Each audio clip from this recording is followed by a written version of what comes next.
transportasi lumpuh. Kereta dan mobil hanya menjadi tumpukan besi tua. Bahkan Rolls-Royce tak bisa ditukar dengan beras. Uang menjadi kertas paling tak berguna, dan semua benda elektronik menjadi sampah. Umat manusia menghadapi krisis yang tak pernah terjadi sebelumnya. Di hari pertama pemadaman, orang-orang awalnya tak menemukan ancaman apapun. Pemadaman ini masih dapat ditoleransi. Tapi, semakin lama, kereta listrik tak lagi beroperasi. Mobil terparkir di jalanan karena tak ada bensin. Ponsel tak lagi bisa digunakan. Sekolah dipaksa libur. Perusahaan tak dapat beroperasi. Supermarket tak bisa bertransaksi dengan kode atau kartu. Dan hanya bertransaksi dengan uang tunai. Semuanya tampak dipaksa kembali ke masa lalu. Sepeda menjadi satu-satunya alat transportasi yang dapat dipakai. Namun, harganya melambung sangat tinggi. Ayah membeli sepeda dengan harga yang sangat tinggi.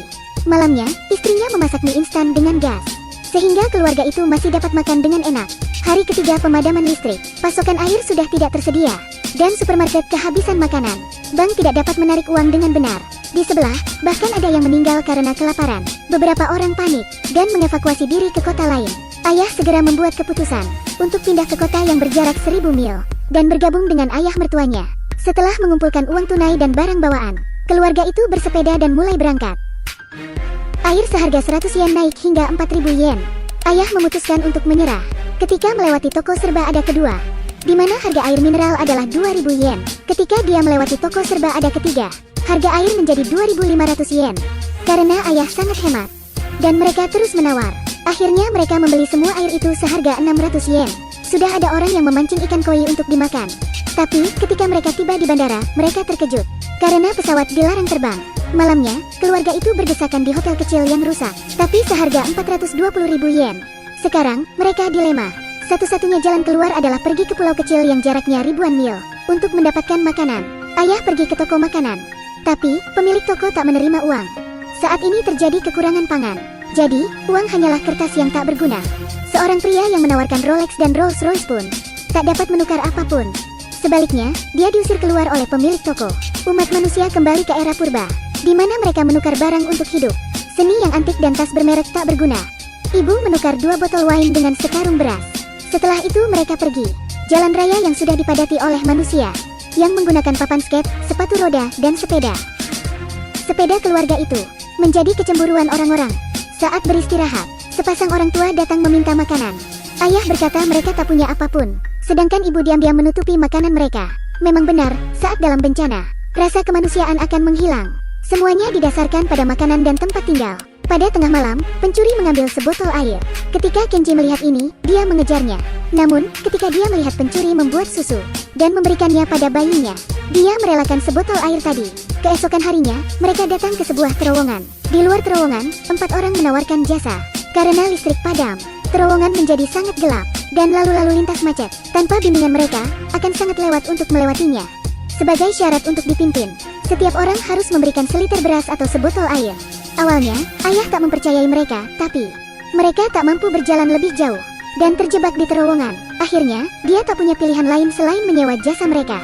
Saat istirahat, mereka kehabisan air. Karena haus, ayah tak mendengar larangan dan meminum air sungai yang kotor. Tiba-tiba, hujan deras turun. Keluarga itu berteduh di bawah jembatan. Setelah hujan berhenti, sepeda rusak dan makanan basah kuyup karena meminum air yang kotor. Ayah akhirnya jatuh sakit di perjalanan. Kenji dan Yui tak punya pilihan selain pergi mencari obat. Mereka datang ke supermarket, tapi semua makanan dan air yang bisa dimakan kosong. Untungnya, Kenji menemukan lem, dan Yui menemukan makanan hewan. Kenji yang mempunyai pengetahuan dalam kimia menemukan cairan isi ulang baterai. Karena itu air suling, maka aman untuk diminum. Dalam perjalanan pulang, dia mengambil 2 suar. Ayah mengambil kayu dan mencoba membuat api. Sedangkan Kenji mencoba memperbaiki ban dengan lem. Keluarga ini pun melanjutkan perjalanan dengan berantakan. Sedangkan keluarga lain yang mereka temui sangat harmonis. Mereka punya persediaan, bahkan terlihat seperti sedang liburan. Padahal mereka juga sedang dalam perjalanan. Kenji mau tak mau bertanya pada mereka tentang persediaan. Mereka ternyata menyaring air dari bebatuan dan merebusnya. Rebusan air lebih sehat dan murah. Wanita itu juga memberikan beberapa saran. Dengan memetik rumput liar dan mengklaim sebagai sayuran gunung kaya akan vitamin, itu bisa direbus dan dimakan. Pria itu melanjutkan. Ia menangkap beberapa jangkrik dan belalang sebagai protein. Pendeknya, keluarga itu memiliki keterampilan bertahan hidup yang baik. Ketika mereka pergi, seorang anak lain menggunakan kamera untuk memotret foto keluarga mereka. Dia berjanji akan mencuci foto itu dan mengirimkannya pada mereka. Ayah merasa terhina. Dia berjongkok dan tak mengatakan apapun. Di tengah perjalanan pun dia berubah pikiran dan mencoba peruntungan di Osaka. Tapi, ketika mereka tiba, kota itu telah menjadi kota mati. Ayah kembali mengelak dari tanggung jawab. Yui sangat marah dan menyalahkan ayahnya. Ayah hanya melarikan dari tanggung jawab kan? Kenji tak lagi hanya diam. Dia berperilaku seperti ayah. Ayah dan anak itu berdebat tanpa henti. Ibu yang sedari tadi diam berteriak. Ayah sangat malu. Apakah ini kali pertama kamu mengenalnya? Ayahmu memang seperti itu. Mereka pergi ke pusat kota dan menemukan orang-orang berbagi makanan laut. Kepiting dan ikan laut bertebaran di mana-mana. Ternyata, mereka tengah memasak simpanan dari rumah pelaut. Keluarga itu bergegas mengantri. Tapi, saat giliran mereka, sudah tak ada sup tersisa. Ibu meminta sedikit lagi. Tapi, pria itu mengabaikannya. Tanpa diduga, ayah tiba-tiba memohon. Tolong beri sedikit untuk anak-anak saya. Tolong, lepaskan. Keluarga itu membantu ayahnya berdiri dengan perasaan sedih. Saat ini, dia ayah yang memenuhi hati anak-anaknya. Ayah yang maco itu terhina. Sudah 72 hari setelah listrik padam. Ayah mengambil cacing, bersiap untuk menelannya. Tiba-tiba, dia mendengar suara babi. Ayah melihat dengan baik. Benar saja, ada babi gemuk yang meringkuk di kejauhan. Makanan ada di depan mereka. Keluarga itu pun bekerja sama. Dan setelah bekerja keras, ayah berhasil menangkap babi itu. Tiba-tiba, seorang laki tua tiba. Dia berkata itu adalah babinya. Karena pemadaman listrik, semua babi melarikan diri. Jika mereka bersedia membantu menangkap babi, makanan dan air gratis akan disediakan. Keluarga itu pun setuju. Mereka sampai di rumah pria itu dan melihat sumur, jadi mereka berebut untuk meminumnya.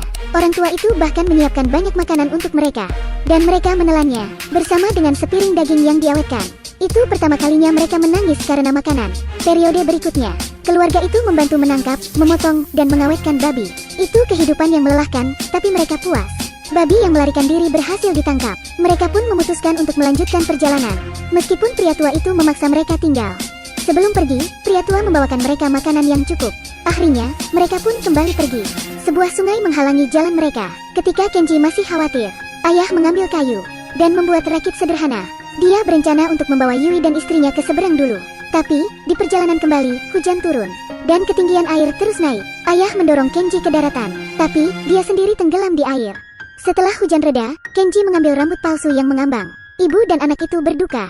Tapi, demi anak-anaknya, ibu tak punya pilihan selain tetap hidup dan memimpin mereka. Di tengah jalan, kawanan anjing mencium daging yang mereka bawa. Anjing itu mencuri makanan dan menyerang ibu. Akibatnya, ibu kehilangan keseimbangan dan jatuh. Saat itu, kereta uap datang. Ibu dan Kenji berhasil diselamatkan. Di tempat lain, ayah terdampar di daratan dan selamat. Mungkin, itu adalah hadiah dari Tuhan. Ayah bersadar di traktor dan melihat kereta mendekat dengan lambat. Dia menyalakan suar. Dan secara kebetulan, istrinya melihatnya. Hentikan keretanya. Akhirnya, keluarga itu kembali berkumpul. Mereka naik kereta sampai ke pulau tempat ayah mertuanya tinggal. Ayah. Ini adalah desa terpencil di antah berantah. Orang memancing untuk mencari nafkah. Mereka hidup dengan damai dan nyaman. Yui yang selalu dimanja, belajar menenun. Kenji membantu ayahnya memancing di laut. Desa itu swasembada pangan dan pakaian, jauh dari hiruk pikuk kota. Sebaliknya, keluarga menjadi lebih dekat. Suatu malam, jam weker tiba-tiba berbunyi. Lalu, radio desa juga berbunyi. Lampu jalan juga mulai menyala. Ini adalah hari pertama listrik menyala setelah 800 hari padam. Kota kembali ke keadaan semula. Semuanya beres. Keluarga itu kembali ke kota. Anak-anak menghargai hasil kerja ibu mereka. Sang ayah juga semakin mencintai istrinya. Mereka juga menerima foto yang dijanjikan waktu itu. Ini adalah akhir dari review film yang berjudul Survival Family. Semua orang terikat dengan perangkat elektronik. Ponsel selalu bersama mereka 24 jam sehari. Hampir tak ada komunikasi dengan orang tua. Di awal film, keluarga itu kurang komunikasi. Setelah bencana, mereka tak pernah saling meninggalkan. Akhirnya mereka kembali ke pedesaan untuk menyadari arti dari keluarga. Ini juga pesan yang ingin diajarkan oleh film ini. Suatu hari, saat ada pemadaman global, bagaimana kita bertahan hidup? Ini adalah topik yang layak untuk dipikirkan. Film berakhir di sini. Jangan lupa like dan follow.